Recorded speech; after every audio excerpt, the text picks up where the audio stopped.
tendrá como mínimo 6 décadas de estabilidad y de progreso.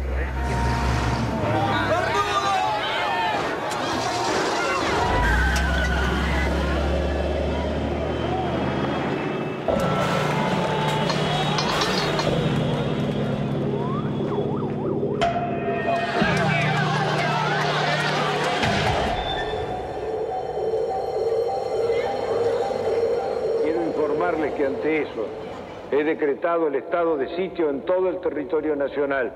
He informado al honorable Congreso. Nuestro país vive horas difíciles que muestran la culminación de un largo proceso de deterioro.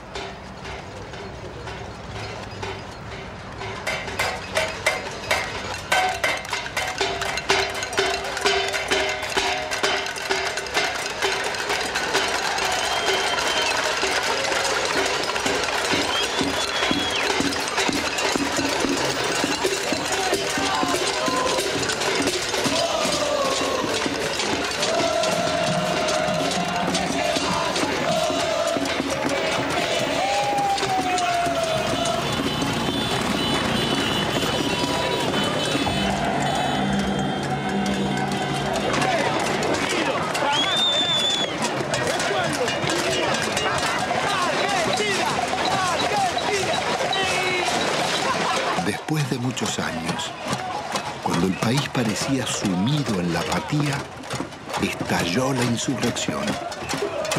Era la patriada espontánea de los nadies, que haciendo sonar sus cacerolas, se derramaba por los barrios y ocupaba la ciudad de las instituciones y los bancos. Terminó de hablar y la gente se volcó espontáneamente. Acá no convocó nadie. Yo tengo 50 años, hace un mes y medio que no trabajo y laburé todos los días de mi vida, todos los días. Porque no quiero el estado de sitio, porque no quiero ser una súplica del Fondo Monetario Internacional. Es un modelo que no va más, se tiene que ir de la Rúa y con él todos los delincuentes que lo apoyan.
Son trabajadores, amas de casa, empleados, jubilados y estudiantes, herederos de aquellos que por décadas habían desafiado dictaduras y persecuciones, soportado ajustes y en democracia traicionados.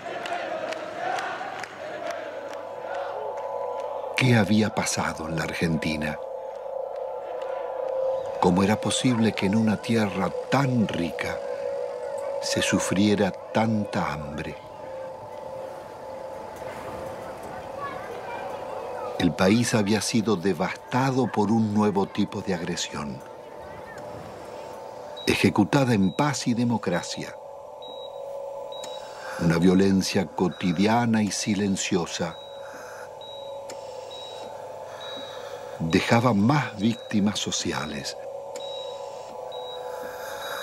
más emigrados y muertos que los del terrorismo de Estado y la guerra de Malvinas.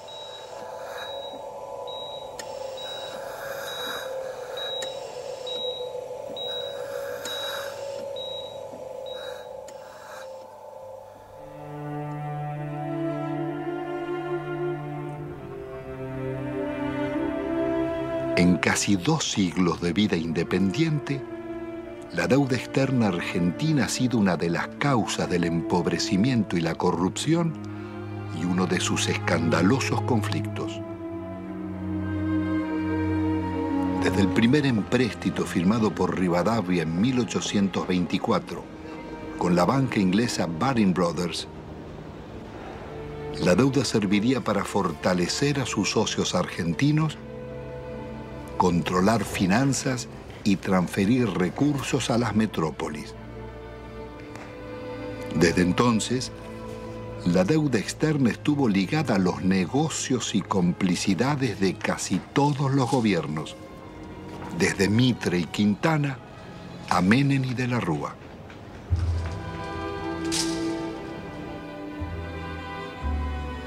La política del endeudamiento fue gestando en la Argentina generaciones de tecnócratas y funcionarios más dispuestos a servir a bancos y corporaciones internacionales que a defender su país. Moldeados en Harvard o Chicago, Oxford o Buenos Aires, sus retratos decoran las galerías oficiales. Allí están colgados desde lobistas del siglo XIX, como Manuel García y Belaustegui, hasta los últimos directores de la banca pública, Pedro Pou, Macarrone y Colombo. Administradores de una deuda que había nacido en los años 70 con la dictadura militar. Hemos dado vuelta una hoja del intervencionismo estatizante y agobiante de la actividad. La deuda contemporánea se inicia en forma ilegítima con la dictadura militar. A pesar de que la justicia demostrara su origen fraudulento, la presión del establishment pudo más. Desde entonces, serviría para condicionar gobiernos y enajenar el patrimonio público. Es todo un símbolo que en el Salón de los Acuerdos luzca una estatuilla de Canning, regalada por el gobierno de Su Majestad en 1857 por el honorable reconocimiento de la deuda.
La alianza entre los bancos extranjeros y las corporaciones será el nuevo poder en la Argentina. Después de 7 años de plan neoliberal, el gobierno de la dictadura deja un país hipotecado con una deuda externa de 45.000 millones de dólares. La mitad es deuda privada. Son 23.000 millones que dicen deber bancos extranjeros radicados en el país, como el Citibank, el First Boston, el Chase Manhattan, Bank of America, el Banco de Italia, Londres, Español, el Francés y el Deutsche, y también el Banco Río, el Quilmes, Galicia y otros. Multinacionales como ESO, Fiat, IBM, Ford, Mercedes-Benz, Swift, Pirelli, los grupos empresarios locales de Pérez Compán, Bulguerón y Bridas, Macri, Techin, Fortabat, Pescarmona, Gruneisin, Soldati, Cogasco, Celulosa y otras. Una descomunal deuda privada que un alto funcionario de la dictadura le pasaba al Estado, Domingo Cavallo. Doctor Domingo Felipe Cavallo. Convertido en superministro de Economía de los gobiernos de Menem y de la Rúa, sería responsable del permanente crecimiento de la deuda y de los mayores despojos que sufriera el pueblo argentino.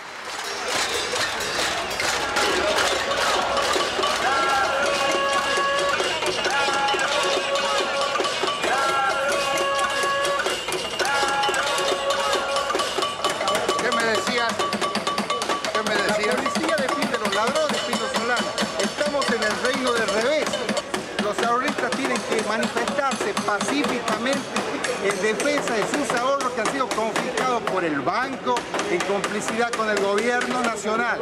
El Estado debe salvaguardar los derechos de los ciudadanos, no debe robarlos.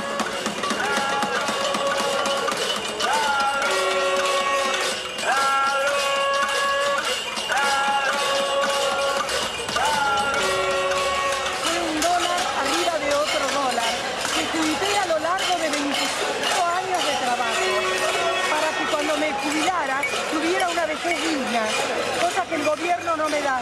¿Por qué no nos tratan los bancos como tratan a sus ahorristas en el exterior? Y yo los puse en bancos privados, porque desconfiaba de los bancos nuestros, porque ya me agarraron en el 89. Pero evidentemente soy una estúpida. Entonces, ¿qué necesitan? ¿Una bomba? Yo no soy de poner bombas, pero al menos me desahogo con la cacerola. Esta cacerola le hizo puré a mis hijos para que cada vez que la vea sepa que si me roban porque ellos son unos sinvergüenzas, pero yo luché por mis derechos.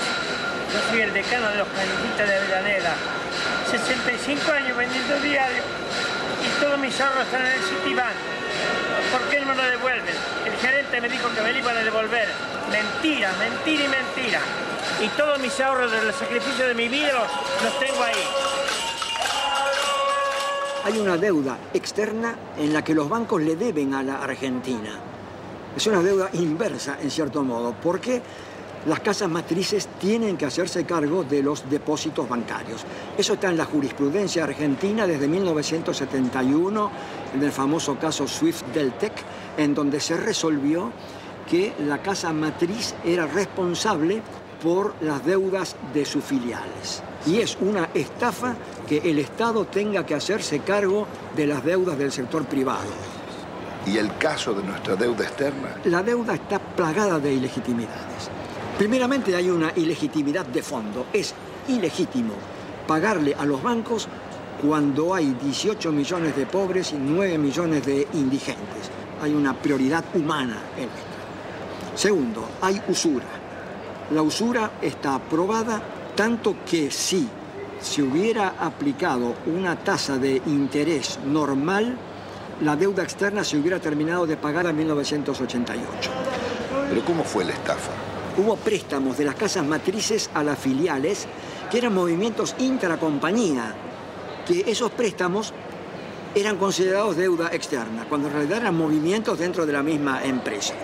se compraban dólares. Esos dólares se los depositaba en una cuenta en Estados Unidos. Con la garantía de esa cuenta daban otro préstamo que entraba al país. Se compraban dólares y así se lucraba indefinidamente con la tasa de interés. Es lo que se llamó en aquella época la bicicleta financiera, con la que se hicieron fortunas. Y precisamente los grandes beneficiarios fueron los grupos económicos que son los mismos de siempre.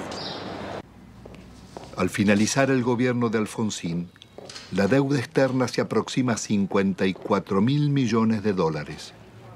Menem dejará en manos de la banca acreedora determinar cuánto se les debe. El Congreso jamás trataría la deuda, ignorando la Constitución y la denuncia de Alejandro Olmos. 10 años después, llegará a 130.000 millones. No confundamos a la gente con un mal concepto de la palabra deuda, porque todos queremos endeudarnos, pero después decimos que está mal que el país se endeude. Cuando crece el crédito, porque hay alguna endeuda. Es bueno, la deuda es buena. Todos queremos darle crédito, todos hablamos que hay que darle crédito a la población, que está surgiendo el crédito hipotecario. Es bueno endeudarse, no es malo endeudarse. Se vuelve absolutamente pertinente una cosa que los norteamericanos inventaron hacia 1898 con la ocupación de Cuba. En ese momento había bancos españoles que le habían prestado a la autoridad colonial cubana. Los norteamericanos dijeron, si el pueblo de Cuba no ha sido beneficiado por estos préstamos, no hay deuda. En 1923, cuando un banco británico, entonces el Royal Bank of Canada, le prestó a un tiranuelo de Costa Rica que se llamaba Tinoco, unas uvas que estos utilizaron para sí mismos. El Royal Bank of Canada pretendió que Costa Rica le pagara y se produjo un pleito y el árbitro resultó ser un expresidente de los Estados Unidos, el presidente William Taft. El presidente Taft resolvió el litigio diciendo hay deuda, pero hay una deuda privada y no una deuda pública, porque no hay deuda pública si no hay un público, el público como destinatario, como beneficiario. Son actos que de ningún modo han beneficiado al público, más bien todo lo contrario. Han hecho que la persona que compra en un supermercado y paga el IVA resulte el quien paga finalmente estas deudas privadas de grandes empresas, de grandes compañías o de gente en todo caso muy rica. No cabe duda de que la deuda privada irregularmente estatizada, ilícitamente estatizada por el doctor Cavallo, debe ser absolutamente revisado.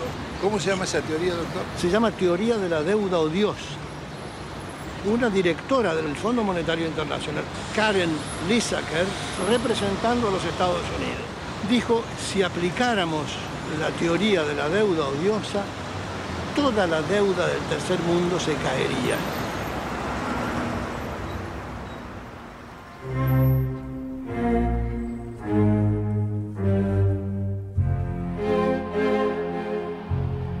La democracia retorna de la mano del radical Raúl Alfonsín con un discurso socialdemócrata.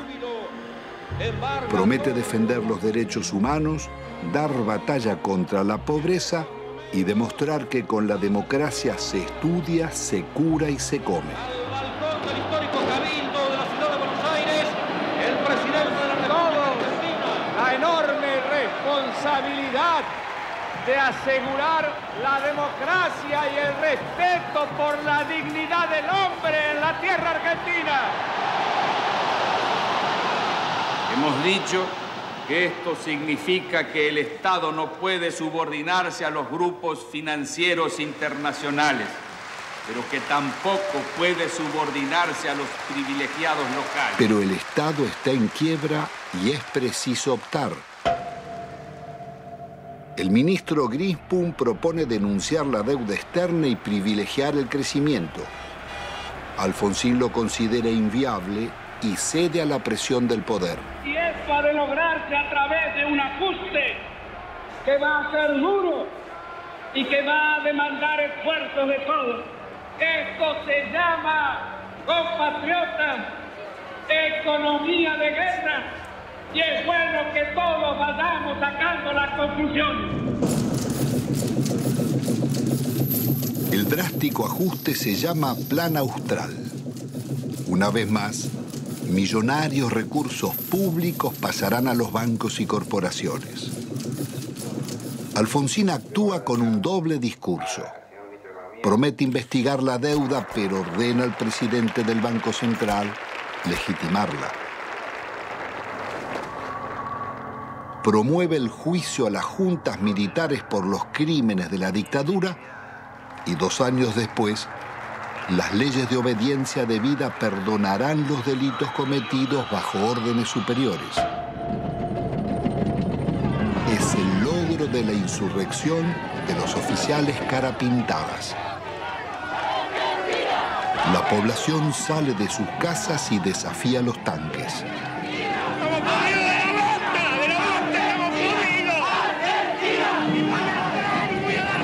Alfonsín absolverá a los golpistas. Compatriotas, felices Pascuas.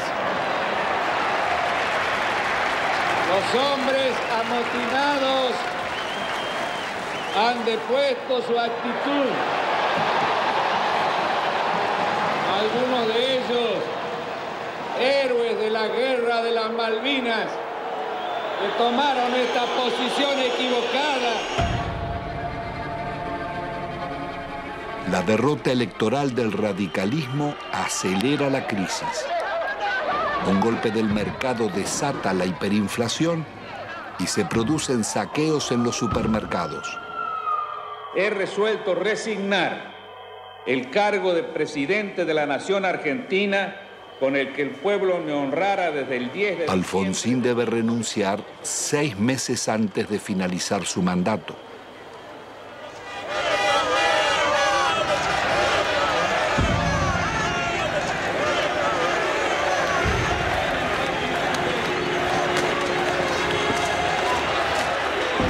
El justicialista Carlos Menem llega a la presidencia argentina después de haber gobernado varias veces la provincia de La Rioja, una de las más pobres del país. Su meteórico ascenso coincide con la caída del muro de Berlín y las ideas del consenso de Washington. De lenguaje franco y gesto de predicador, Menem promete revolución productiva y salariazo. Luce las patillas del viejo caudillo Facundo Quiroga, el tigre de los llanos.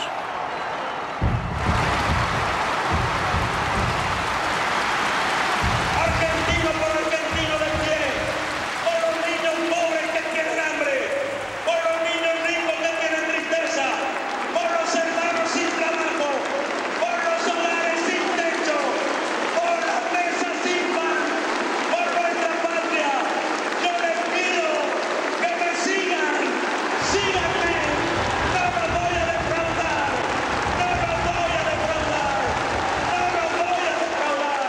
Ante la mirada de Dios y ante el testimonio de la historia, yo quiero proclamar: Argentina, levántate y anda.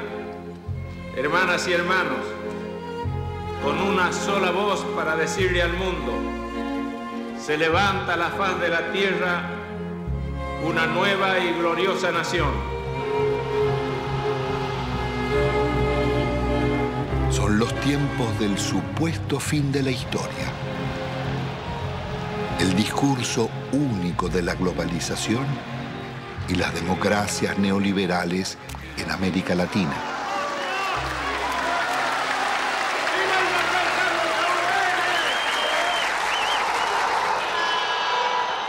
Días después, abandona las patillas y promesas reformistas y traiciona a sus votantes. El programa de gobierno será el de la minoría liberal conservadora que lidera el ex golpista Álvaro Alzogaray. Hoy todo cambió y una nueva relación ha comenzado. También una nueva forma de vivir y de pensar. Aunque todos parezcamos los mismos, un cambio decisivo y fundamental se ha instalado entre nosotros.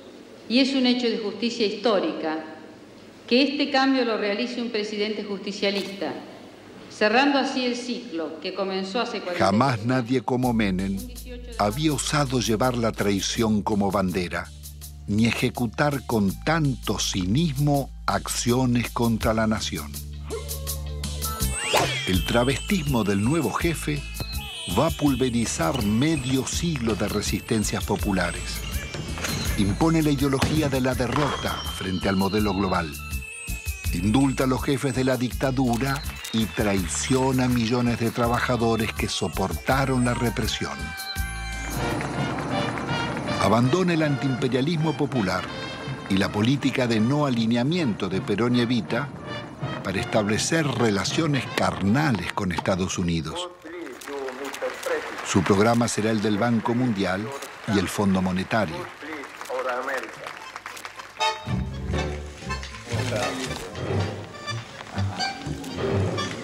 Pero la traición no fue solo la de Menem.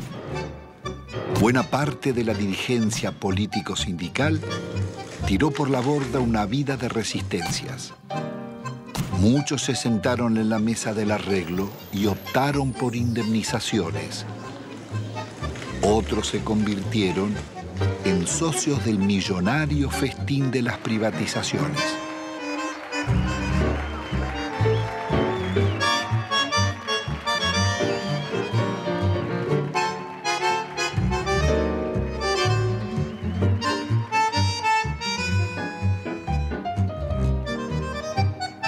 Senador Cafiero, usted que es un dirigente histórico del justicialismo, ¿cómo explica la traición de Menem? Bueno, eso sucede, y no sucede raramente, sucede con bastante frecuencia en la vida política de todas las naciones. Hay un librito chiquito francés que se llama El elogio de la traición, donde se demuestra o se dice que es absolutamente intrínseco a la política la traición. Es decir, usted para llegar tiene que mentir, porque si usted dice lo que realmente piensa, la gente no lo va a votar. Y creo que eso se aplicó en la Argentina. Se aplicó siempre, pero con mucha mayor intensidad, admitámoslo, durante los gobiernos de Menem. Él mismo ha dicho que si hubiera dicho lo que él pensaba hacer, no lo hubieran votado. Entonces, dividió, a mi juicio, en una actitud que no guarda mucha correspondencia con la ética política. Pero esta es la realidad que vivimos. Después cambiaron ciertos parámetros internacionales, y bueno, y el modelo se fue agotando. Se fue agotando. ¿Cómo interpreta usted la existencia de una real mafiocracia? Poder económico, los bancos y la clase política. En eso, Pino, no quiero abrir un juicio, diría yo, absoluto. Mi larga vida humana y política me dice que a veces hay que relativizar un poco las cosas. No todo es blanco y negro. No todo es corrupto y puro. Hasta la misma sociedad argentina, en su conjunto, no puede atribuirse la pureza y asignarle la corrupción a sus clases dirigentes. En definitiva, las clases dirigentes emanan de la propia sociedad. En la Argentina no solo hemos fallado los políticos, y yo asumo la parte de culpa que me corresponde. Yo podría decir que han fallado muchos estamentos dirigentes de la sociedad argentina, y que si hay que hacer un juicio general, estamos todos en el infierno del Dante. Bueno, es indudable que la traición es muy efectiva. La traición es de una potencia política fenomenal, justamente porque es traición, porque te cala en lo más hondo, porque viene por la espalda, porque no estás preparado, porque se da de quien menos la esperás, si no, no sería traición. En ese sentido, el PJ es el alumno más desarrollado, más excelso de esa visión que expone Cafiero. Yo no tengo duda que si a esta sociedad le ofreces a votar San Martín o el Hombre Araña, elige a San Martín. Ahora, si le das a elegir entre el Hombre Araña y el Caballero Rojo, después la solución no se la podemos adjudicar a la sociedad. Entonces, Sociedad con escaso protagonismo. Partido que defeccione de sus ideas históricas y se pone al servicio del enemigo. Movimiento obrero reducido, achicado por la desindustrialización y copado por los traidores. La justicia disciplinada a esas transformaciones que se iban a realizar. La oposición con escaso margen de maniobra. El resultado concreto.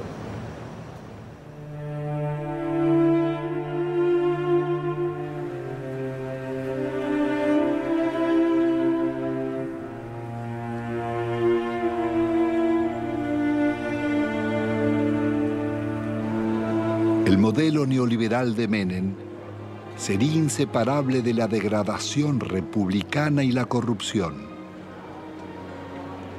Su plan político requiere una Corte Suprema de Justicia y tribunales federales adictos, más la delegación de poderes especiales por parte del Parlamento. Al mes de haber asumido, consigue su ley de leyes, la reforma del Estado, que le abre las puertas a las privatizaciones.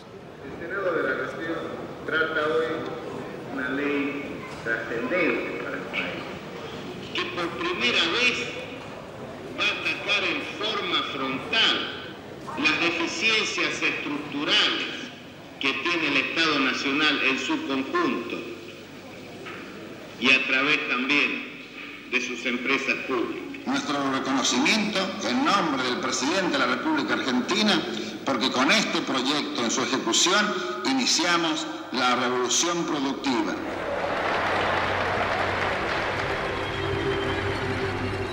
Fue un verdadero ataque a la democracia la forma en que este Parlamento trató las leyes en la era menemista. Le otorgó al Poder Ejecutivo facultades extraordinarias, poderes omnímodos, la suma del poder público. Y las delegaciones le posibilitaban al Poder Ejecutivo privatizar todas las empresas del Estado, sin inventario, sin balance, sin certificar si realmente la explotación de las empresas arrojaban ganancias o arrojaban pérdidas. Significó ni más ni menos que la votación, un verdadero apoyo al saqueo de los bienes del Estado. ¿Y quiénes la votaron? La votaron los justicialistas, la honorable complacencia radical, lo tengo muy presente, al Chacho Jarolaski ordenando a muchos de sus legisladores que se retiraran del recinto para que el justicialismo pudiera aprobar estas leyes. Pocas veces se van a dar tantos factores para que una minoría tome el poder sin tirar una bomba, como lo hicieron, sin disparar un solo tiro. Esto surge claramente en la participación de Álvaro Sogaray en el tema de la ley de reforma del Estado. El instrumento que le está dando el poder a Menem, un poder absoluto, dictatorial, un poder que no tenía Videla, que no tuvo Videla. Se lo estaba diciendo a todos al Sogaray. Le decía a los propios justicialistas que estaban participando de un capítulo extraordinario. Por primera vez iban a tener el poder, no importa si los votos eran del pueblo o votos peronistas, ese poder lo iban a tener los mismos que proscribieron, los mismos que fusilaron, los que masacraron. Eso es lo que estaba diciendo Álvaro Sogaray. ¿Hasta dónde? Es un límite. ¿Qué cosas eran capaces de hacer? Bueno, esto y más. Es más, siguieron haciéndolo. Porque acá hubo denuncias sobre la privatización de YPF. Hubo denuncias. El diputado Luis Adi dijo que en el Senado habían pagado una coima de $8 millones. Después se corrigió en la misma sesión. De los 130 diputados presentes, 114 votaron por la afirmativa, 10 por la negativa, una abstención.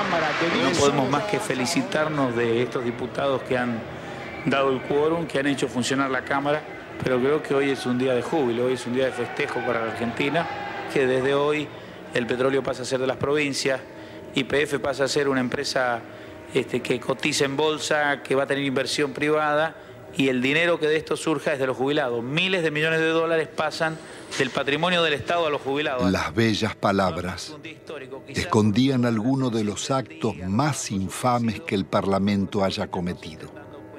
Con sobornos y falsos diputados fueron votadas las privatizaciones de YPF y Gas del Estado, las dos mayores compañías argentinas. no solo el país perdía las empresas que más habían invertido en su industria, sino que los jubilados y trabajadores serían estafados. La oposición no bastó para impedirla. Diputados disidentes del justicialismo formarían el Grupo de los Ocho. Reformar el Estado no es privatizar. En un país en emergencia no se puede empezar despidiendo trabajadores. Otras voces opositoras al despojo de la petrolera fueron amenazadas o agredidas. En mayo del 91, por ratificar ante la justicia las denuncias contra Menem y el remate de YPF, fui víctima de un atentado con 6 tiros en las piernas. La corrupción de Menem es una locura, la privatización de YPF. Es un robo fenomenal lo que está. ¿Cómo no va a haber corrupción si surge de los hechos? Surge de las privatizaciones. ¿Cuáles son los estados patrimoniales de los hombres que votaron esto? Me refiero a los que conducían. Hay que verlos. Uno no ha visto acá pagar, abrir portafolios y pagar dólares. Uno no lo ha visto. Sin embargo, no está desmentido. De modo que cuando existen consultoras, cuando hay tanto dinero para ganar más dinero, cuando hay negocios mientras la sociedad está distraída, mientras existían los hombres que pregonaban las conveniencias de que las empresas del Estado pasaran, o nos olvidamos de Neusta. Y tenían alto rating. No solamente los políticos, En este cambio tenemos que incluirnos también los periodistas, los medios de comunicación. ¿Hasta cuándo vamos a aguantar tantas estupideces? Instrumentos extraordinarios como la televisión y la radio en manos de idiotas para generar pueblos idiotas. ¿Hasta cuándo? El Congreso de la década mafiosa, el que votó las leyes más vergonzosas y antinacionales, tuvo que sesionar rodeado de cordones policiales. Fueron tantos los atropellos contra el pueblo que todas las semanas se oyeron sus reclamos. Llegaban jubilados, maestros, empleados estatales, estudiantes, obreros y desocupados de todos los gremios.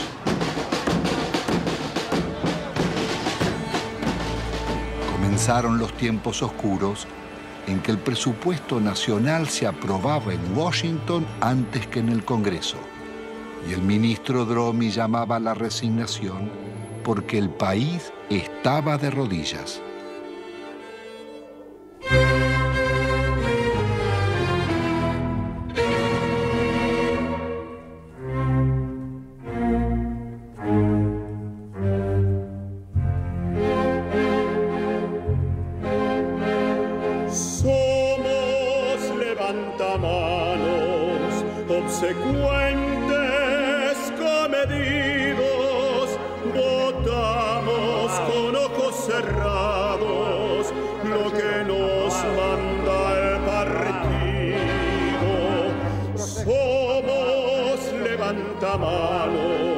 Legislamos con olvido y al votante traicionamos a pesar de los silbidos.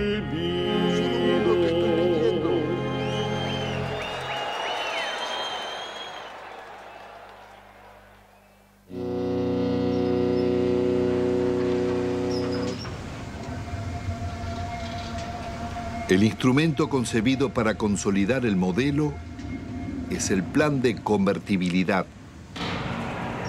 Abre las importaciones e impone por ley una mentira. Un peso vale $1.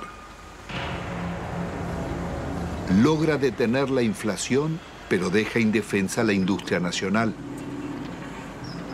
De producir el 95% de lo que consumíamos y exportar máquinas, tornos, trenes y electrodomésticos, pasamos a importar telas, carnes, lácteos, frutas o pastas.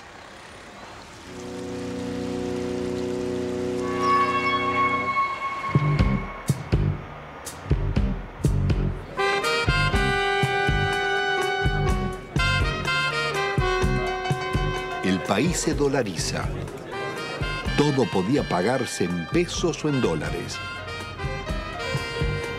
Pero con inflación cero, las tarjetas de créditos y los bancos cobraban intereses usurarios del 50% anual, cuando en Estados Unidos y Europa eran del 7%. La fiesta del dólar a un peso impidió competir a comerciantes y empresarios llevándolos a la quiebra. Desaparecerían miles de industrias y talleres, textil, metalúrgica, autopartista, manufacturas domésticas y muchas otras.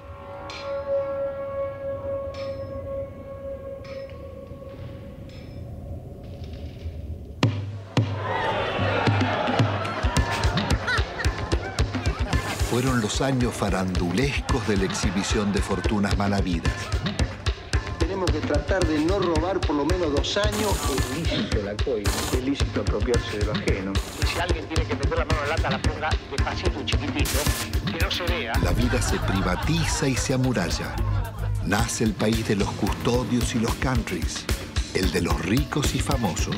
¿Usted es peronista? Siempre fui, siempre fui. El pizza con champán.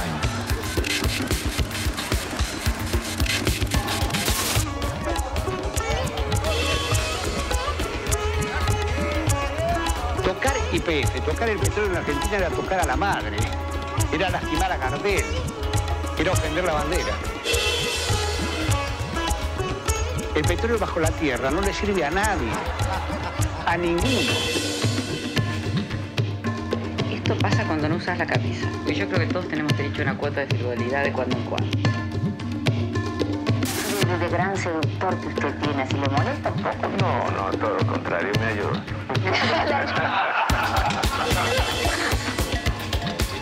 Perdón, mi amor, porque realmente hace calor acá, ¿eh? Qué guapo que es. Cómo mejoran la estética los políticos, ¿eh?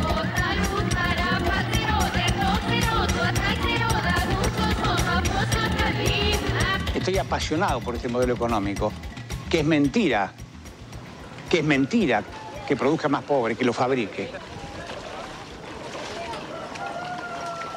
Hace muchos años que vivimos acá y siempre esperamos promesas de los políticos, que más o menos los que todos conocemos acá, los encargados de la zona, nunca, pero nunca hicieron nada por nosotros. Acá nosotros, los vecinos que han tomado la iniciativa de cortar la ruta, por lo menos los encargados tomen conciencia de la realidad que nosotros vivimos.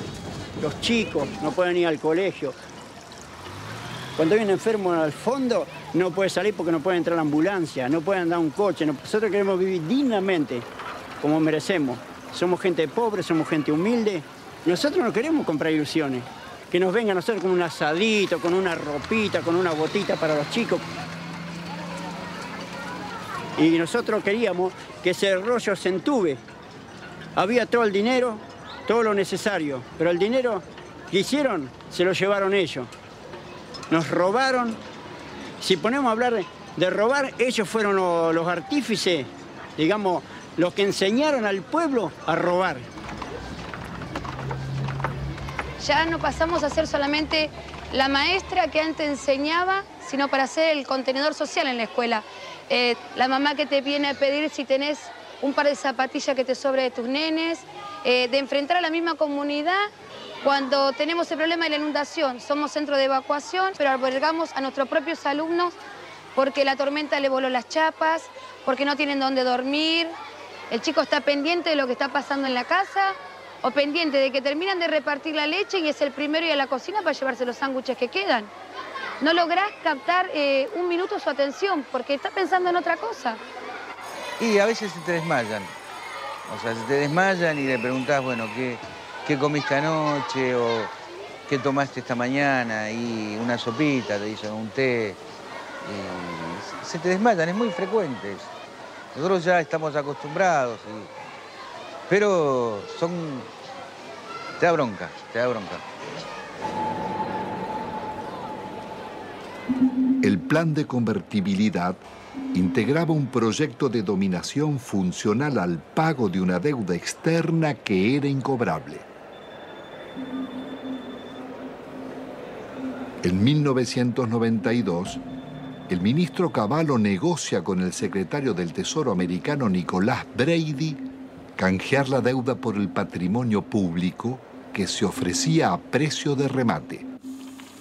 Las empresas estatales podían comprarse con bonos del Estado que cotizaban al 15% de su valor nominal, pero se los reconocían al 100%. El acuerdo le haría perder al país más de 30.000 millones de dólares.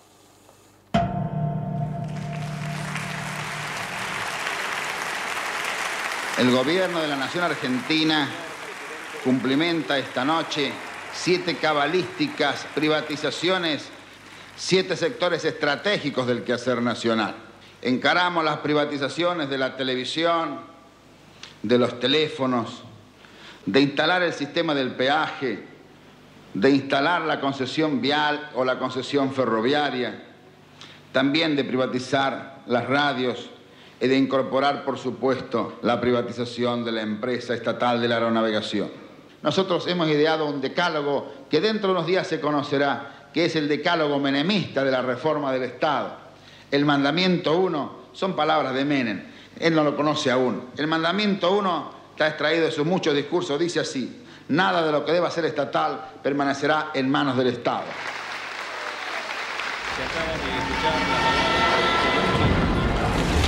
Nada quedó en pie. No importaba qué eran ni cuánto valían, ni cómo o por qué debían venderse.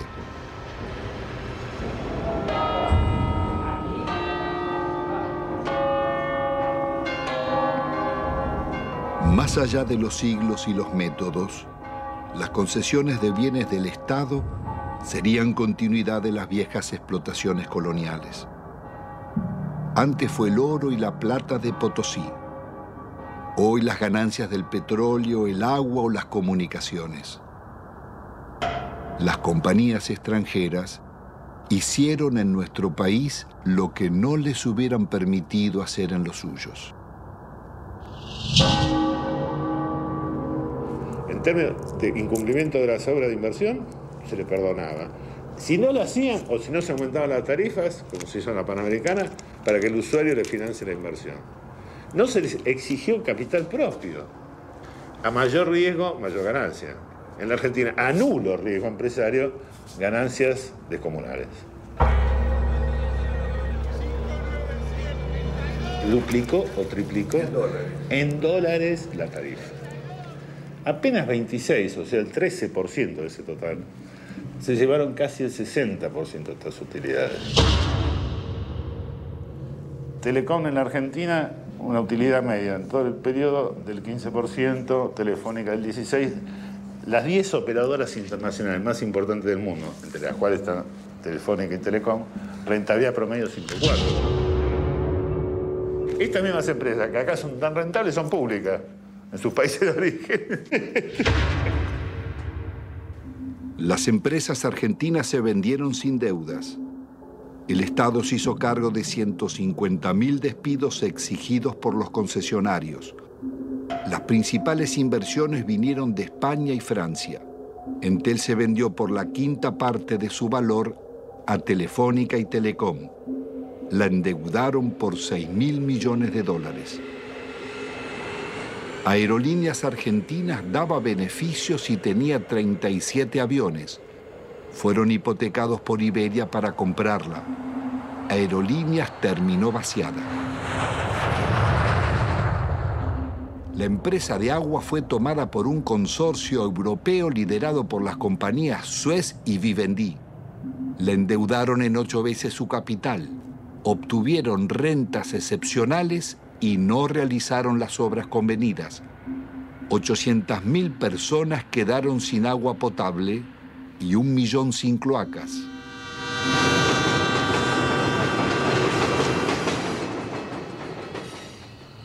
Quizás no exista en la historia nacional un vaciamiento igual al de los ferrocarriles. Fue el mayor golpe que sufrieron las economías regionales. Miles de familias tuvieron que emigrar. Había 36.000 kilómetros de vías, solo quedan 8.000.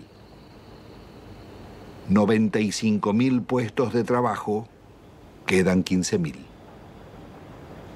Después de una década, el Estado paga más subsidios que antes y debe al Banco Mundial $700 millones prestados para pagar despidos, más otros 700 millones de intereses por haber suprimido 80.000 puestos de trabajo.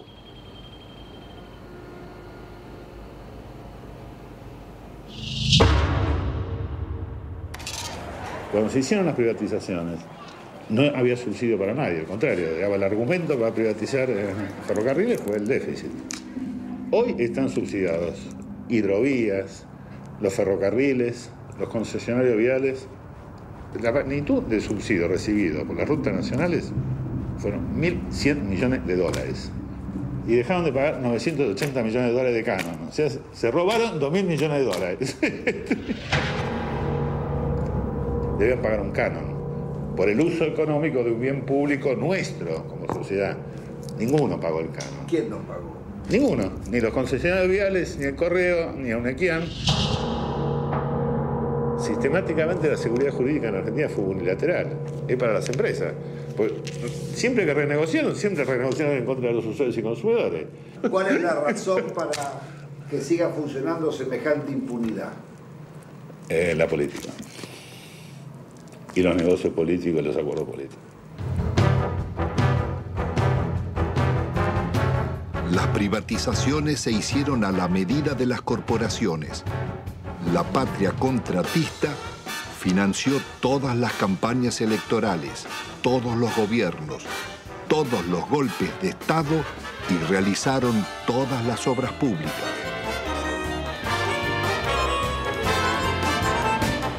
Ningún otro sector gozó de tantos privilegios, mercados cautivos, subsidios millonarios, ventajas impositivas, sobreprecios, condonación de multas e incumplimientos, prórroga de concesiones y especificación de deudas en dólares. Fueron expertos para no cumplir los contratos con el Estado, defraudarlo, litigar contra él. Estos son Sogma y Sideco de Macri, Bridas de Bulgeroni, Loma Negra de Fortabat, Pecom de Pérez Compán, Techín de Roca, Benito Rollo, Pescarmona y otras.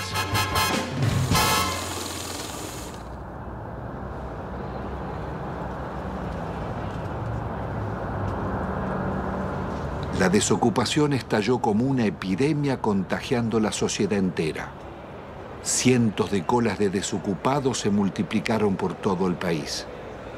El desempleo pasaría del 11 a más del 20% y otro tanto de subempleo. ¿Cuál es la situación de los trabajadores? Han perdido buena parte de su salario, han perdido protección social, han perdido casi todo el derecho al despido, han perdido casi la protección contra los accidentes y las enfermedades. Más de la mitad de los trabajadores están en negro teniendo en cuenta estas condiciones. Se ha llegado prácticamente a la desprotección más absoluta propia de los países más atrasados de la Tierra. Hay terror a resistir, hay terror al despido, hay terror a que mañana no tenga ninguna posibilidad de tener algo. Por eso se admite la rebaja salarial, por eso se admite el empeoramiento de las condiciones de trabajo, por eso se admite trabajar en condiciones de insalubridad. Se admite todo porque hoy perder el trabajo significa la nada, significa engrosar el ejército de mendigos, el ejército de aquellos que están fuera del sistema. Es terrible porque la situación lleva a depresiones. En el país latinoamericano que tuvo los más avanzados derechos sociales, decenas de miles de necesitados acuden a la iglesia de San Cayetano, patrono del trabajo, pidiendo ayuda. Gracias al Señor nuestro Dios. Es justo y...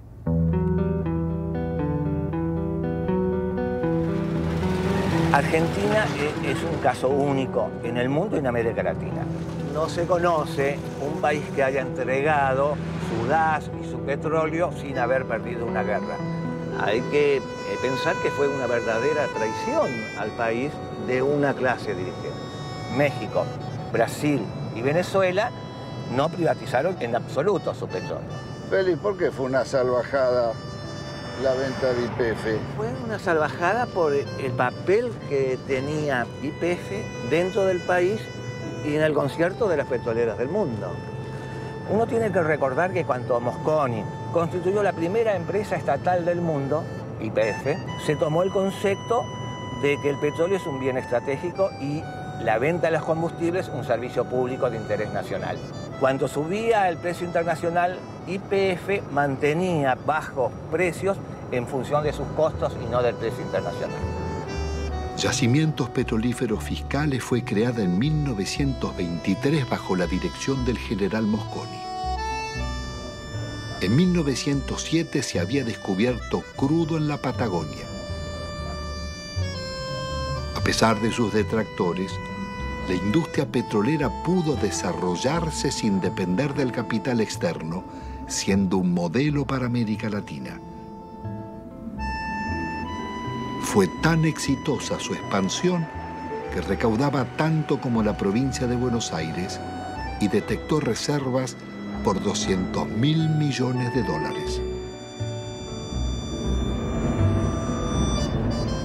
Fue una salvajada por la cantidad de ilícitos que cometieron para privatizarla.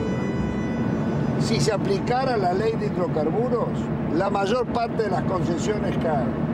Argentina podría reconstruir rápidamente una petrolera estatal si aplicaran hoy con decisión política la ley de hidrocarburos. Las áreas estratégicas donde más habíamos invertido las concedieron por 25 años por lo que esos pozos producían en 9 meses.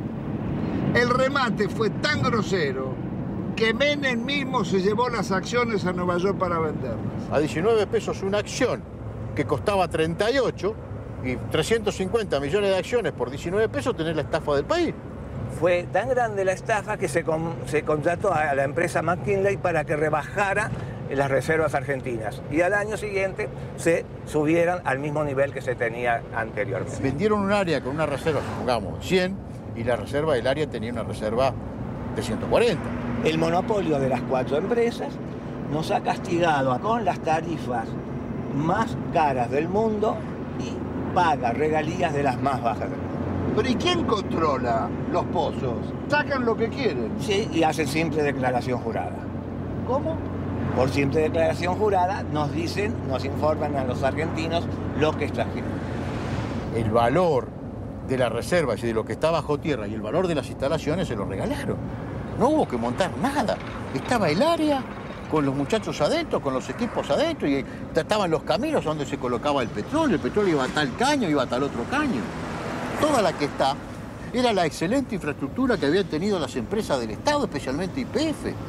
Si acá no se construyó nada porque las empresas del Estado, tan castigadas, trabajaban con un horizonte de un planeamiento para los próximos 20 años, cosa que se olvidó. Están disfrutando de eso. Si están viviendo del crédito que le dejaron las empresas del Estado en cuanto significa bienes de infraestructura, petroleros y gasíferos. Esta es la realidad de la Argentina. Tampoco se comprendería el desarrollo industrial argentino ni la Patagonia sin la acción de YPF. Había desarrollado gasoductos, acerías, caminos y usinas e hizo nacer decenas de ciudades promoviendo el progreso social de sus poblaciones. Ahí estaban, entre otras, Comodoro Rivadavia, Caleta Olivia, Cutralcó y Plaza Huíncul, que fuera el primer campamento petrolero de la provincia de Neuquén. Bueno, todo esto que está desolado, que está tapiado, que está abandonado prácticamente, era lo que era Campamento 1 y este sector era la administración, el corazón de YPF. Y esto a partir de la privatización, la gente se comienza a ir porque tiene que buscar otros medios de vida. Por eso se producen los abandonos de los hogares, digamos. Se busca otros horizontes. ¿Se ganaba bien? No, si los sueldos eran, no teníamos ningún problema. No había problema de salario acá, de necesidades. Nunca nos faltaba un peso a nosotros. Lo que pasó fue un crimen, un asesinato. Esto es impensable. Nadie podía imaginarse que podría suceder una cosa de esta. Las privatizaciones, acá por lo menos en la zona, se hicieron prácticamente sin inventario. Acá había un montón de elementos que había dejado YPF que desaparecieron. Grandes motores, por ejemplo, vehículos de rezago, material nuevo, trépanos, herramientas, ropa. Había muchísimas cosas que no estaban inventariadas y nadie sabe dónde fueron a parar. Acá se puede desarmar un galpón que nadie sabe dónde está, ni cómo está, ni por qué está. Bueno, esto es lo que queda de la empresa PEXE, que fue formada por el sindicato petrolero SUPE, para que los trabajadores de alguna forma hacerle creer de que iban a ser empresarios. La empresa presenta quiebra, hay sueldo, plata que nos deben. Eso contaba con la complicidad de la gente del SUPE que sabía de todo esto. Ellos conocían muy bien el desmantelamiento que se estaba haciendo de YPF.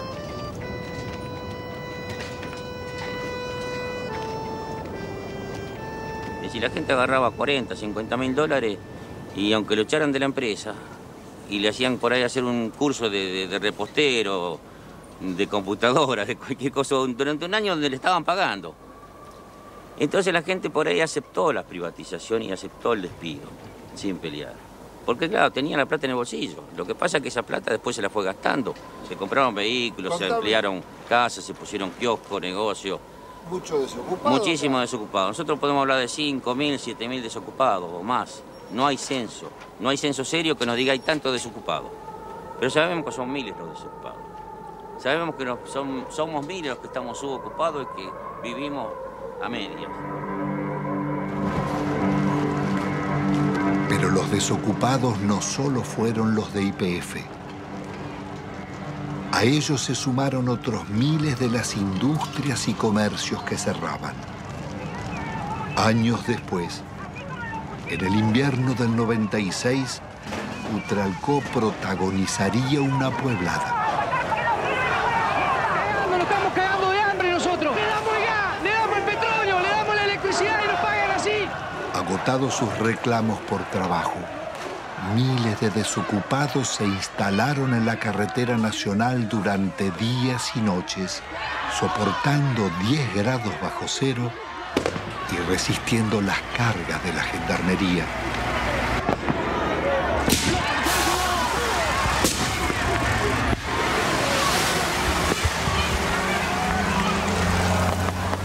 Con una victoria, estaban haciendo el movimiento piquetero y su primer corte de ruta.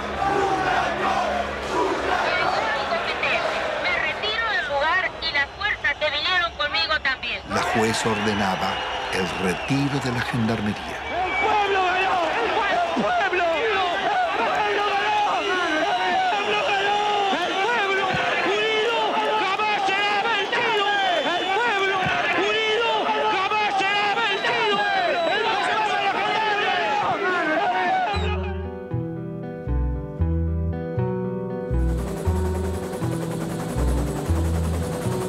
La del Estado era un orgullo de todos los argentinos y era una de las 2 o 3 empresas que en el mundo eran tomadas como modelo. ¿Por qué, Gustavo? Porque tenía un manejo de desarrollo gasífero en un país muy especial, con los yacimientos muy lejos, que era prácticamente un relojito. Entonces la copiaban los europeos y la copiaban incluso alguna empresa norteamericana.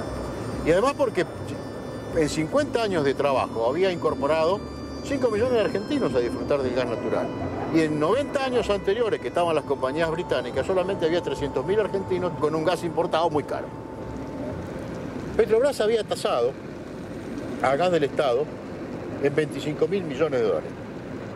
Nosotros, con la tasación de consultores internacionales, la vendimos en 2.500 millones de dólares. 10 veces menos. 10 veces menos. 10 veces menos. La acción depredadora de Repsol en la región fue tan grande que la comunidad mapuche llevó sus denuncias a los organismos internacionales. Bueno, acá nos encontramos en el lugar donde un integrante de la comunidad construyó su vivienda y que bueno, no la pudo habitar porque cuando hizo el pozo de agua para sacar agua se encontró que no tenía agua, no había agua pura, sino que lo que encontró fue gasolina. Este es el caño que puso mi papá en el año 95, supuestamente para sacar agua, para el consumo y para para sembrar algo. Y ahora ustedes van a ver qué fue lo que sacó. Sacó gasolina. Les voy a mostrar que es totalmente pura. Estamos a 7 años de la descontaminación que supuestamente debió hacer Repsol acá, y lo que sacamos no es agua, justamente. Es casi nafta súper.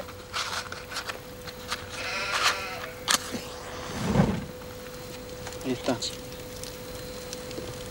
Esto no solamente acaba en 55 hectáreas, sino está toda la napa contaminada del agua. De acá hacia abajo, donde da el curso de la napa, el agua se va hacia abajo.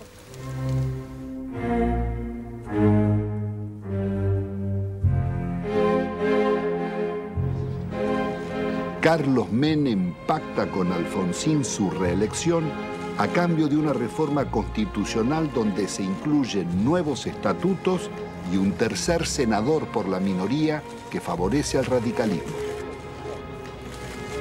El Pacto de Olivos o Pacto del Bipartidismo se realiza sin consulta ni debate, de espaldas a la ciudadanía para garantizar la continuidad del modelo.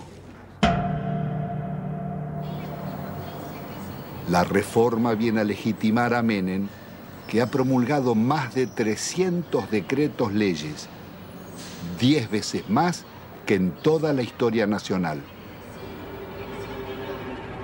Vaciados los partidos de propuestas de cambio y participación, poco quedó en el radicalismo y el justicialismo de sus causas fundantes. Se fueron transformando en organizaciones para el reparto de cargos públicos. Una corporación de profesionales que no reconoce ideologías y atraviesa transversalmente casi todos los partidos, sin otra lealtad que a sus privilegios.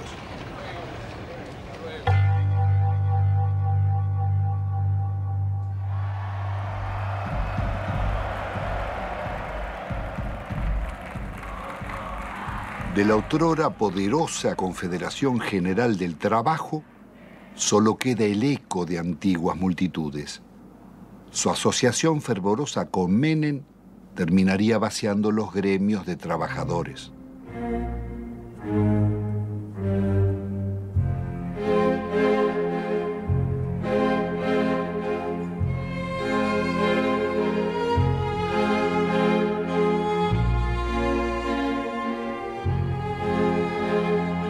Entre besos y abrazos, los gordos de la patria sindical negociaron a los trabajadores e hicieron fortunas personales.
La sociedad argentina le reprocha haber sido parte imprescindible de un pacto mafioso de impunidad que se consolidó en nuestro país en la década del 90.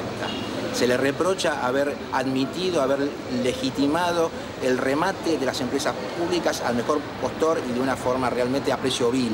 Se le reprocha el despojo de los derechos de los jubilados, el despojo de los derechos de los trabajadores, haber justamente brindado impunidad a los políticos que han delinquido en la función pública. En las últimas décadas, Ninguno de los altos funcionarios que delinquieron contra el Estado fue condenado.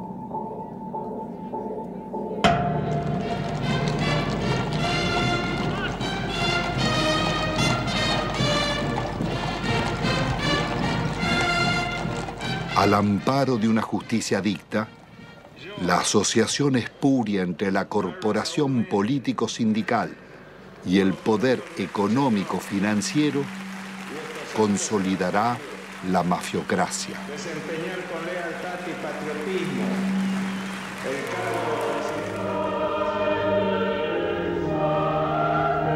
Señores, menuda tarea es la de conducir la marcha de un país, sobre todo en los tiempos difíciles y complejos del mundo actual, cuando términos como patria, bien común, moralidad, respeto al otro y amistad social se encuentran en baja o desmonetizados.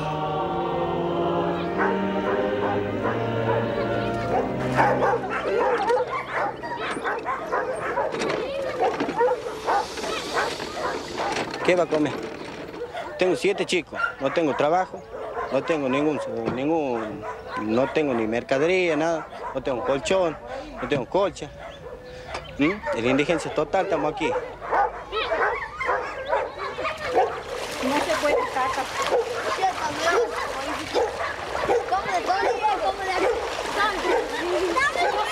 Así ya cayendo de las casillas. No hagan nada por aquí. No me pase y ve. ¡Chica! Mira la condición que yo estoy viendo. Mira cómo se me ha mojado todo. No tenemos ayuda de nada. No sé, se creerá que somos perros, no sé qué se creerán que son los hijos de nosotros. A mí jamás me han ayudado con nada. Yo no tengo ningún plan, a mí no me dan ningún plan. No me pagan nada, no tengo nada. A mi chiquita les doy de comer polenta, hervido, eso les doy de comer. O mate cocido, porque no tengo. La verdad no tengo. Usted mismo ve, se me moja todo porque no tengo con qué me dan una casilla. Nadie me da una casilla. Siempre han prometido, sí, me han anotado todo, pero no me han dado nada. Nunca, a mucha gente, a la señora que está ahí, a toda ella. Doña Mariela, usted también venga después. Tengo una cosa, no sé, mi hermana a mí me dice, andate al médico, todo, porque está muy mal, está flaca, todo. Pero sabe que yo, es una cosa que yo ya no aguanto más, porque la situación como está, que no hay trabajo y que yo no tenga que darle de comer a mi hijo, a mí me duele un montón. Tiene que ella me pregunta, mamá, ¿qué vamos a comer? Y yo, ¿qué les voy a contestar? No hay, no tengo. Ellos no entienden, son chicos. Pero uno le tiene que decir la verdad. Tiene que decir la verdad, pero bueno, a mí me duele decir que no tengo que darle de comer, pero es la verdad.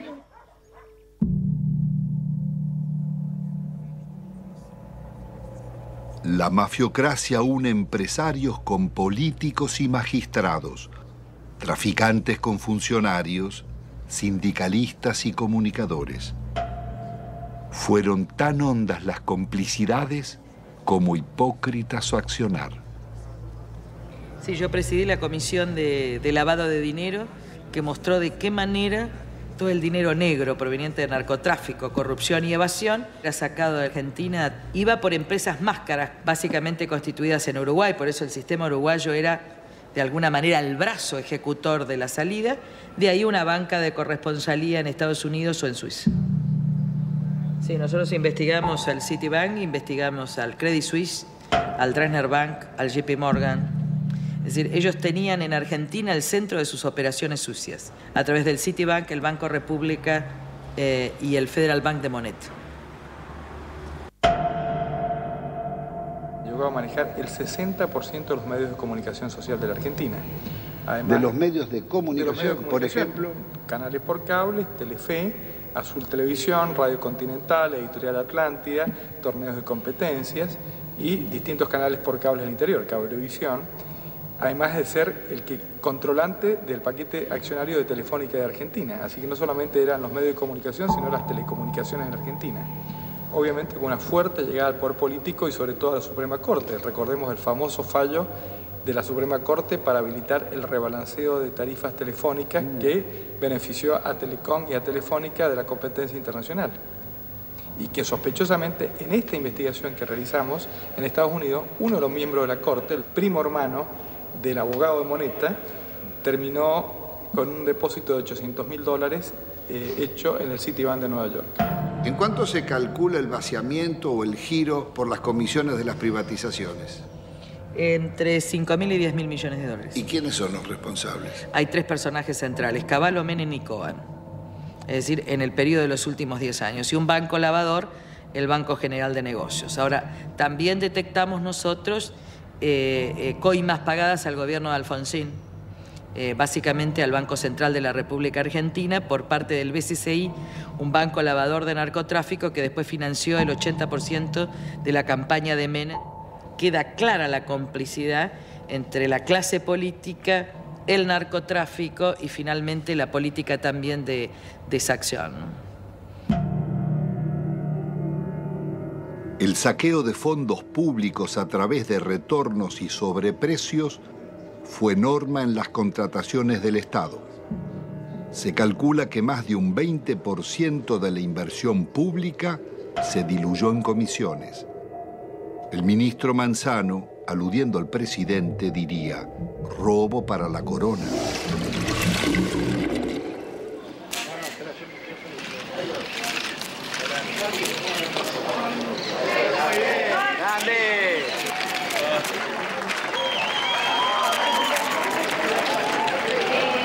Presidente, ahí, presidente.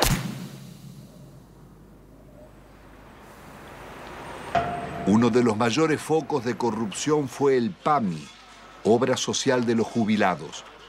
La oscura trama delictiva de contrataciones con empresas pertenecientes a funcionarios sobrevivió varios gobiernos.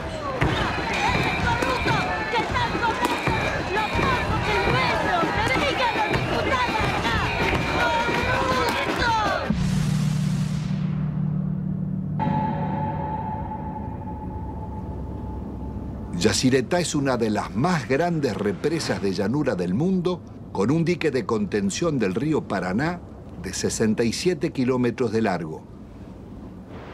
Fue la mayor obra financiada por los argentinos y la caja negra de la política nacional desde la dictadura en adelante. ¿Cuál fue el mecanismo de la corrupción en Yacyretá? Bueno, fue sobrevaluar siempre los valores de las obras, alargar los plazos de obra, llevar la obra hacia adelante como hoy estamos sin poder terminarla y generando costos, porque estamos hablando de 13.000 millones, pero todavía no sabemos cuándo la vamos a terminar. 5 veces más costaba. 5 veces. Le doy un ejemplo concreto. La reprogramación 85, evaluada en 30 millones de dólares, que fue informada durante varios años al Banco Mundial y al Banco Interamericano de Desarrollo. Ese valor terminó firmándose en el año 89 en 180 millones de dólares. Muchos lo firmaron, algunos no la firmamos y así quedamos fuera del trabajo de Yacyretá en la consulta. ¿Entre esos usted? Entre ellos. ¿Y quién estaba era un señor Carretoni. Fue el que manejó toda la campaña de Alfonsín en su momento y de Angelos en el otro. Convencional constituyente también convencional en el 94. Constituyente en el 94. El señor Carretoni, que era el dueño de la consultora libre del Grupo Argentino. Suegro del director general de la constructora. ¿De quién? Repítemelo. El señor Carretoni, suegro del ingeniero Rizzo. Es decir, que el jefe de la consultora que debía controlar costos, terminación, calidad técnica de las obras, era el suegro del constructor. Exactamente, eso.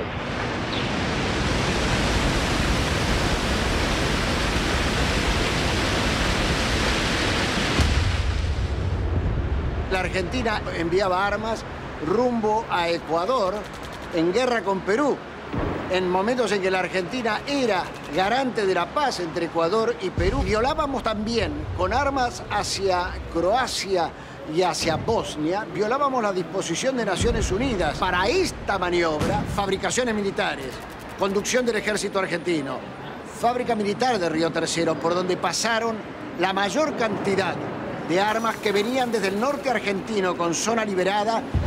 ¿Qué se hizo? Se voló la fábrica militar de Río Tercero con 7 muertos argentinos. Después Después de marzo del 95, era menester hacer desaparecer todos los rastros, entre ellos los documentos, los inventarios y todas las huellas que podían demostrar de que aquello no fue una casualidad, sino fue una clara intencionalidad al servicio del encubrimiento. ¿Quiénes componían esa banda para la asociación ilícita? Califican como jefe de la asociación ilícita a un expresidente de la República, Carlos Saúl Menem. La lista no es aquí terminante, ¿no? Hay muchos más, pero hay también algunas circunstancias como estas. Los suicidios, muertes accidentales. Se cae un helicóptero enfrente al hipódromo argentino en el campo de polo, donde muere uno de los hombres claves. El general Juan Carlos Andreoli. Se suicida con mano invertida el capitán Estrada, hombre que ha formado parte de las bandas del terror en los tiempos horrorosos en la República Argentina. En este cuadro, lo que hoy falta investigar es dónde está la plata que se robaron. Carlos Menem, su cuñado Emir Yoma, Cavallo y otros involucrados en la causa del contrabando de armas serían arrestados. Pero la Corte Suprema los dejaría en libertad. El delito impregnó la dirigencia en todos sus niveles. Ministros, jueces y altos funcionarios fueron llevados a la justicia por causas de corrupción, como los justicialistas Alberto Coan, Gerardo Sofovich, Juan Carlos Alderete, Matilde Menéndez, María Julia Alzogaray, Carlos Grosso, Claudia Bello, Triaca, Dadone, Grisanti, Amira y Emir Yoma, Vico y Espadone, los funcionarios radicales Del Conte, Mazorín y muchos otros, y los candidatos presidenciales Angelós y Masachesi. Me pongo al frente de lo que hace a combatir la corrupción. Las anteriores amenazas se referían a una causa por exportaciones de oro, donde se generaron aparentemente créditos fiscales ficticios. Si no querés que te arruinemos en el trabajo y la vida, deja de romper las pelotas, me corta en el brazo. Durante los años de Menem, las mafias se desarrollaron bajo la complacencia del gobierno y seguirían actuando después. Su accionar dejó decenas de secuestros extorsivos, asesinatos, robo de vehículos, muertes dudosas o por gatillo fácil, falsos accidentes y suicidios nunca esclarecidos.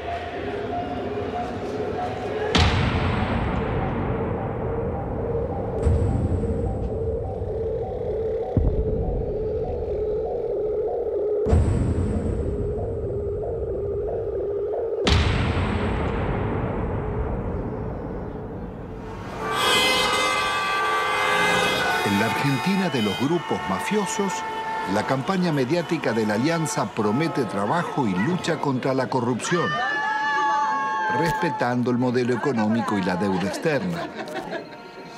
Integrada por el Partido Radical y el Frente de Centroizquierda Frepaso, propone investigar a funcionarios, pero sin tocar la macrocorrupción de las privatizaciones ni el despojo financiero del país. Fernando de la Rúa y Carlos Álvarez derrotan al candidato justicialista Eduardo Duhalde. El nuevo gobierno continuará con las políticas recesivas del Fondo Monetario.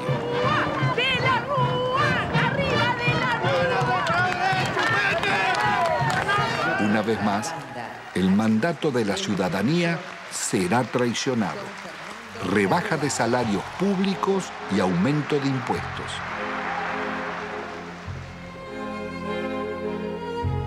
De la Rúa viaja a España llevando la prórroga de la concesión del yacimiento de gas más rico del país, Loma de la Lata, para la petrolera Repsol. Una riqueza de 50.000 millones de dólares que es entregada, violando la ley, por solo 300 millones. El gobierno soborna al Senado para votar la ley de flexibilización laboral. El vicepresidente Álvarez no cuestiona la ley, sino el soborno, y pide investigar. Presento mi renuncia indeclinable al cargo de vicepresidente de la Nación, para no perjudicar al presidente ni alterar la vida institucional. Álvarez abandona a sus votantes y promueve el regreso de Cavallo. Ungido superministro, renegocia la deuda externa. La operación llamada Megacanje es otra gran estafa que le costará al país 55.000 millones de dólares. El milagro argentino terminó en una catástrofe social. Los planes de Cavallo liquidaron a la clase media, hicieron más ricos a los ricos y más pobres a los pobres. El 60% de la renta quedaba en manos del 10% más rico.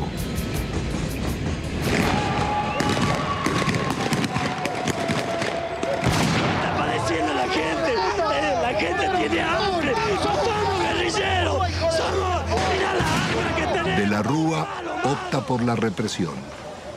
2 jóvenes desocupados son asesinados en Corrientes al desalojar un puente. Otros 3 piqueteros baleados en Salta y Jujuy.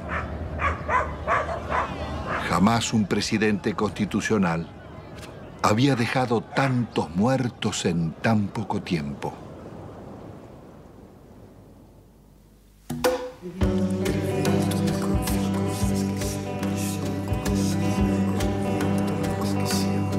El viento me confió cosas que siempre llevo conmigo. Me dijo que recordaba un barrilete y 3 niños. Que el sauce estaba muy débil, que en realidad él no quiso. Que fue uno de esos días que todo es un estropicio. Iba cargado de culpa y seguía confesando. En su lomo de distancia no cabalgaba ni un pájaro. Era un fantasma ese viento, un alma en pena penando, y en ese telar de angustias tejió sus babas el diablo. Aquí se pudo prever con exactitud qué iba a pasar luego de cada ajuste económico que existía en el país. Los famosos ajustes, estos desde la época de Alfonsín, de Menem y demás, cada ajuste significaba la irrupción en el hospital de una cantidad enorme de desnutridos, de niños desnutridos y de sus familias. Entonces era como decirse uno a otro, mira, esperemos, todos 3 meses hay que preparar cama. Venía una cantidad impresionante de chicos desnutridos. Hasta que nos hartamos y en el año 82 salimos a la calle e hicimos un gran movimiento que salió en todos los diarios y que interesó a todo el país. Pero la política siguió, la política del ajuste.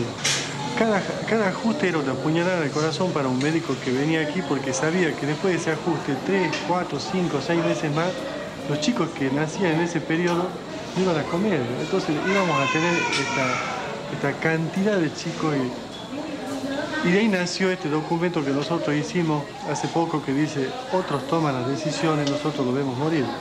Pero resulta que cuando nosotros empezamos a leer, traducíamos bibliografía del inglés. Entonces nosotros veíamos cómo se solucionaba, cómo le arreglábamos los líquidos, cómo le arreglábamos las sales, cómo le arreglábamos las proteínas. Y después ya, viendo que cada vez era más y que nos sobrepasaba, empezamos a leer otras cosas. Hasta llegamos a leer un libro argentino, Juan P. Garrahan, no sé si le suena. Dice, la desnutrición no es una enfermedad socioeconómica y cultural que se soluciona poniendo a trabajar a todos los factores de la nación. Nos dice que le vamos a dar alimento, que le vamos a todos los factores de la nación. Y ahí explotó todo, ahí ya nos dimos cuenta. ¿Qué hacemos nosotros con el desnutrido mandándolo a la casa? ¿Qué hace la nación? Claro, le damos un enfoque cientificista. Claro. Pero este último año fue una explosión atómica. Nosotros teníamos 18% de chicos desnutridos en el hospital, pasó a prácticamente el 80% de chicos desnutridos en el hospital.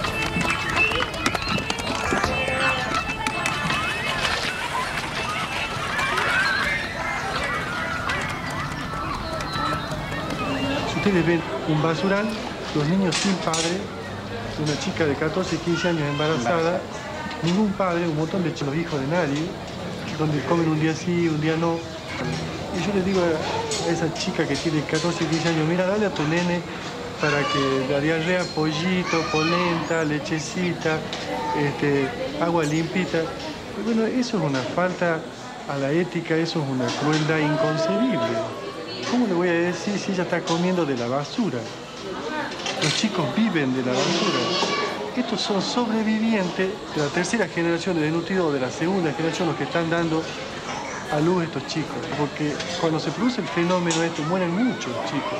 Los que logran sobrevivir, sobreviven con baja estatura, con menos fuerza, con menor capacidad intelectual, pero no por eso dejan de ser personas.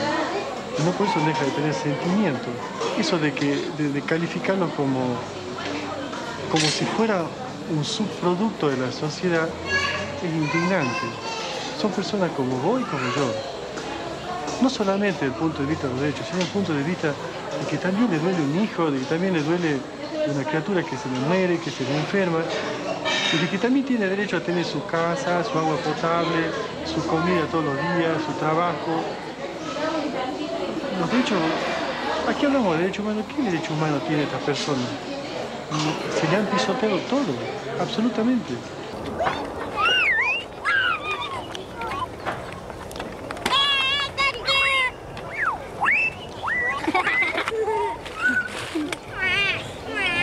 La idea que yo percibo es de que algún sector de la sociedad se está queriendo deshacer de estas personas.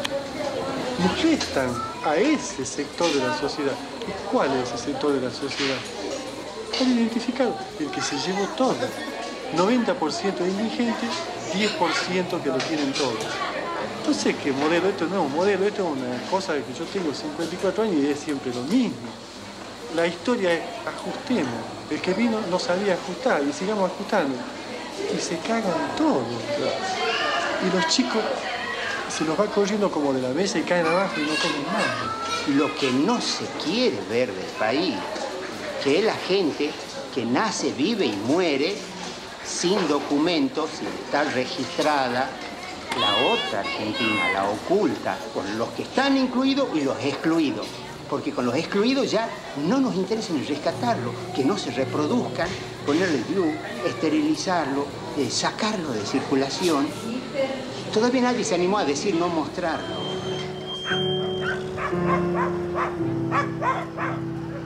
Produciendo nuestro país una riqueza alimenticia capaz de satisfacer 300 millones de personas.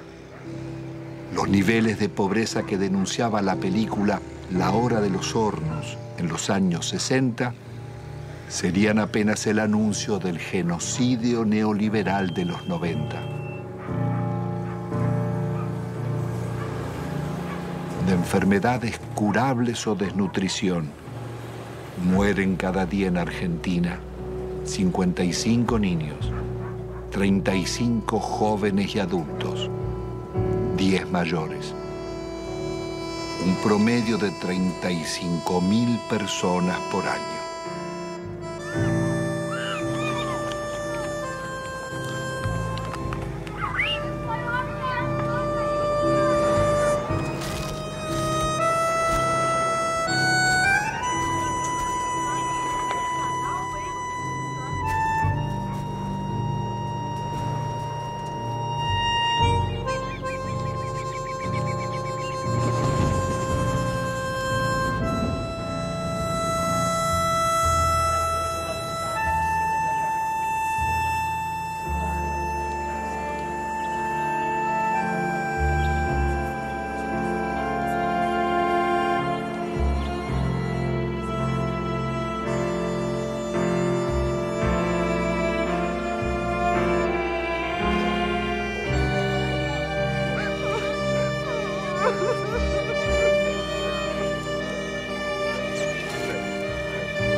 El país era presentado al mundo como el modelo a seguir. El Fondo Monetario homenajeaba a Menem en Washington por el milagro argentino. Presidente, esta foto para mí va a ser estupenda para mí. Para mí también. Mi popularidad, la suya no sé. No sé, vamos a ver. No sé. Me parece que ya le dije que una foto con el diablo siempre es peligrosa. No, por favor. La responsabilidad de nuestros gobernantes en el genocidio social no exime a los organismos internacionales ni a sus mandantes, Estados Unidos y Europa, ni a las injustas relaciones comerciales del norte con el sur. Los programas económicos neorracistas que dieron grandes beneficios a costa de segregar y producir la muerte prematura de millones de personas son crímenes de lesa humanidad en tiempos de paz. Sus autores y ejecutores no pueden gozar de impunidad.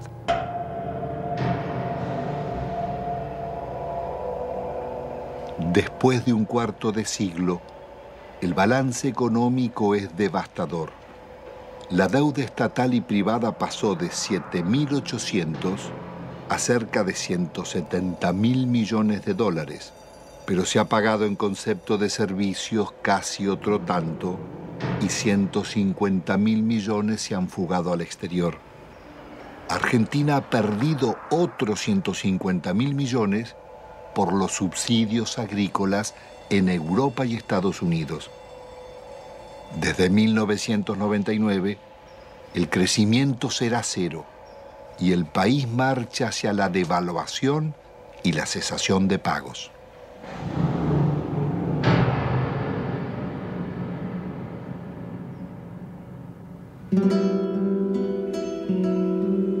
Al terminar esta memoria, quizás quede el sentimiento que la realidad no puede cambiarse, o que los responsables del saqueo son los triunfadores y nosotros los derrotados. Pero la realidad fue distinta. Ni la dictadura, ni Menem, ni de la Rúa consolidaron sus proyectos, ni los bienes concesionados se perdieron para siempre porque pueden recuperarse.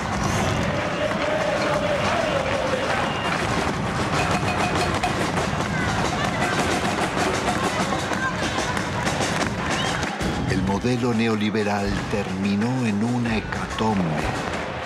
Sus responsables no pudieron vender todo lo que deseaban, ni los mayores bancos públicos, ni los grandes astilleros Río Santiago, ni las usinas termonucleares, ni Yacyretá, Salto Grande o EPEC.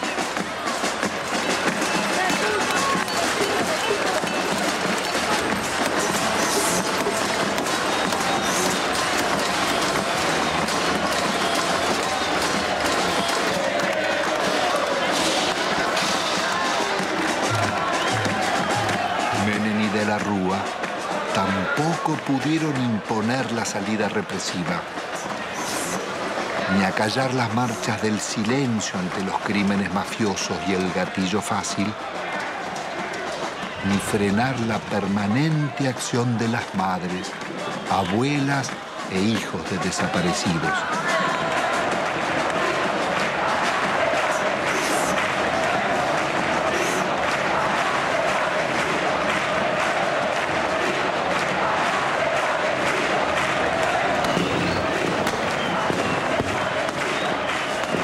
Se los impidió otra historia, la de miles de luchas y movilizaciones de resistencia del movimiento social desarrollado durante la década. Organizaciones territoriales, piqueteros, comedores y asambleas barriales, ocupaciones de tierras y asentamientos, la Gran Marcha Federal y cientos de otras marchas y paros nacionales. El CTA, las fábricas recuperadas por los trabajadores, las continuas protestas de jubilados, las mujeres rurales en lucha, estudiantes, ahorristas, comerciantes y artistas culminaron en esa pueblada espontánea de diciembre que, como el 17 de octubre o el Cordobazo, cambiarían la historia argentina.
En este plan siniestro configurado para fines apocalípticos, ser insensible es el requisito para nuestro exterminio en masa.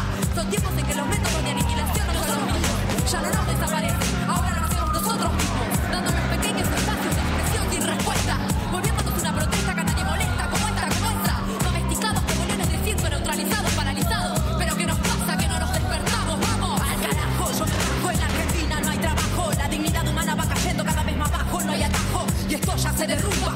Y esto pende de un hilo, ni siquiera notamos la diferencia entre estar muerto o vivo. Digo, sigo, los señores no me dedico a cerrar el hocico.